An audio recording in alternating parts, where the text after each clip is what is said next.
मैंने कभी नहीं सोचा था कि एक शांत दिखने वाली रात मेरी जिंदगी की सबसे डरावनी रात बन जाएगी।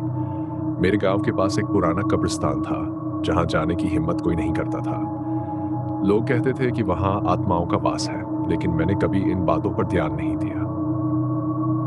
मैं एक व्यावहारिक इंसान था, जो भूत प्रेत में विश्वास नहीं करता था। लेकिन उस रात ने मेरे सारे विश्वासों को हिला कर रख दिया।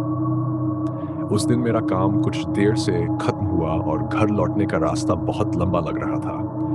शॉर्टकट के तौर पर मैंने कब्रिस्तान के रास्ते से जाने का फैसला किया।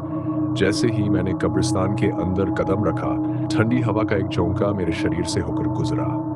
चारों तरफ सन्नाटा पसरा हुआ था। चांद की हल्की रोशनी में पुराने कब्रिस्तान की काली परछाइयां और भी डरावनी लग रही थी। मैंने अपने मन को शांत रखने की कोशिश की, लेकिन मेरे दिल की धड़कनें तेज हो गई थी। कब्रों के पास से गुजरते वक्त एक अजीब सी फुसफुसाहट सुनाई दी। मैंने उसे नजरअंदाज कर दिया, सोचते हुए कि यह सिर्फ हवा की आवाज है। लेकिन जैसे ही मैं कुछ कदम और बढ़ा, वह फुसफुसाहट तेज हो गई। अब ऐसा लगने लगा था कि कोई मेरे पीछे पीछे चल रहा है। मैंने पीछे मुड़कर देखा, पर वहां कोई नहीं था। मेरा दिल अब तेजी से धड़कने लगा था। कुछ ही कदम और बढ़ा था कि अचानक मुझे सामने एक धुंधली आकृति दिखाई दी। वह धीरे धीरे मेरे सामने आ रही थी। मैं समझ नहीं पा रहा था कि ये कोई इंसान है या कुछ और। डर से मेरी सांसें अटकने लगी थी। मेरे पैर मानो जमीन में धंस गए थे। मैं भागना चाहता था, लेकिन मेरे शरीर ने जैसे काम करना बंद कर दिया था। वह आकृति अब बिल्कुल मेरे सामने थी। उसकी आंखें बिल्कुल खाली थीं, जैसे किसी गहरे अंधकार में देख रही हो। उसके होंठ हिल रहे थे, जैसे कुछ कहने की कोशिश कर रही हो।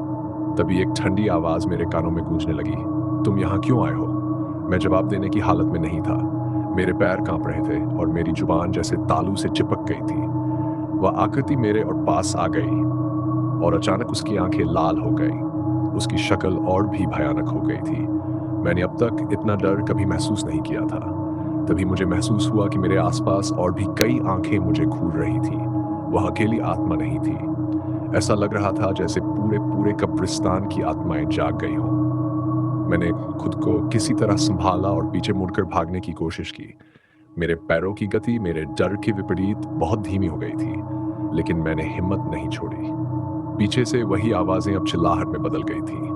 ऐसा लग रहा था जैसे वे मुझे पकड़कर खींचना चाहती हो। आखिरकार मैं कब्रिस्तान के बाहर पहुंचा। वहां से निकलते ही आवाजें अचानक गायब हो गई। मेरे पैर कांप रहे थे और मेरा शरीर पसीने से तर-बतर था। मैंने तुरंत घर की तरफ दौड़ लगाई, बिना एक बार भी पीछे मुड़े।